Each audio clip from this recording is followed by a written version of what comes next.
Zee Marathi, चर्चा ही होणारच.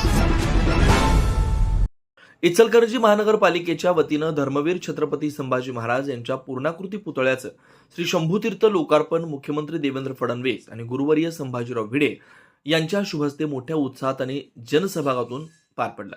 Comrade KL मलाबादी चौक इथं उभारण्यात आलेल्या या शिवशंभूंच्या या स्मारकामुळे इचलकरंजीच्या वैभवात मानाचा शिरपेच रोवला गेला.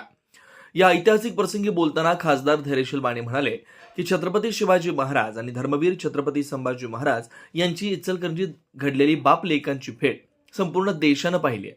हा क्षण अविस्मरणीय असं मत व्यक्त केलं. हा फोटो इतिहासात अजरामर राहील असं मत नमूद केलं आणि मुख्यमंत्री देवेंद्र फडणवीस व उपमुख्यमंत्री एकनाथ शिंदे यांच्या सहकार्याबद्दल विशेष आभार मानले. या भव्य पुतळा उभारणीचं आणि विकास कामांचं खरं श्रेय संपूर्ण इचलकरंजीकर नागरिकांनाच असल्याचं सांगत शहराच्या अस्मितेचा हा गौरव असल्याचं मत व्यक्त केलं. या लोकार्पण सोहळ्याप्रसंगी पालकमंत्री प्रकाश आंबेडकर, खासदार धनंजय महाडिक, आमदार राहुल आवाडे, माजी आमदार सुरेश हाळवणकर, माजी आमदार प्रकाश आवाडे, आमदार अशोकराव माने, शिवसेना जिल्हाप्रमुख रवींद्र माने, महाजन गुरुजी तसेच इचलकरंजी महानगरपालिका आयुक्त, अधिकारी, कर्मचारी तसेच स्मारक समिती पदाधिकारी मोठ्या संख्येने उपस्थित होते. श्री शंभूतीर्थ हे केवळ एक स्मारक नसून स्वाभिमान, इतिहास आणि विकासाचं प्रतीक म्हणून इचलकरंजीच्या इतिहासात अढळ स्थान मिळवणारा क्षण ठरलाय. हातकणंगले प्रतिनिधी विनोद शिंगेंसह कॅमेरामॅन अतुल कसबेकर, भेंडवडे.